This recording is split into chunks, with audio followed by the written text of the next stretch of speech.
শুভ সকাল। একজন ভালো ছাত্রকে আপনারা দেখতে পাচ্ছেন, আশিকুজ্জামান। খুবই চৌকস ছাত্র। ভোরবেলাতেই প্রাইভেট পড়ার জন্য যাচ্ছে ইংরেজি শিক্ষকের কাছে। আশিক, কেমন আছেন আপনি? আলহামদুলিল্লাহ ভালো আছি। আপনি কেমন আছেন? আছি, আলহামদুলিল্লাহ ভালো আছি। পড়াশোনা কেমন হচ্ছে আপনার? আলহামদুলিল্লাহ ভালো। আপনার পরীক্ষা আপনার কেমন হচ্ছে? আলহামদুলিল্লাহ ভালো। ভালো হচ্ছে? সব পরীক্ষা ভালো হয়েছে? হ্যাঁ, সব পরীক্ষায় ইংরেজি আর আইসিটি একটু টেনশনে আছি আরকি। আচ্ছা, তো এখন কই যাচ্ছেন আপনি?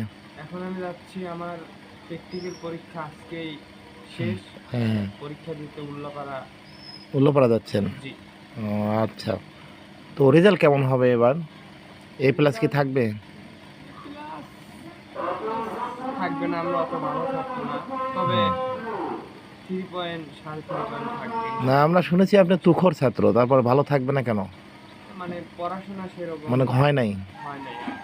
মানে মেট্রিকে ভালো করে ইন্টারমিডিয়েটে এসে একটু খারাপ করতেছেন, হ্যাঁ, মানে পড়াশোনার সময় দিতে পারতেছেন না। হ্যাঁ, হ্যাঁ। হ্যাঁ, নানা ব্যস্ততায় সময় দিতে পারছেন না। আশিকুজ্জামানের জন্য দোয়া করবেন। এই পাশ করার পর কোথায় ভর্তি হবেন? দেখা যায় কোথায় চান্স মান্স পাই, দেখা যায়।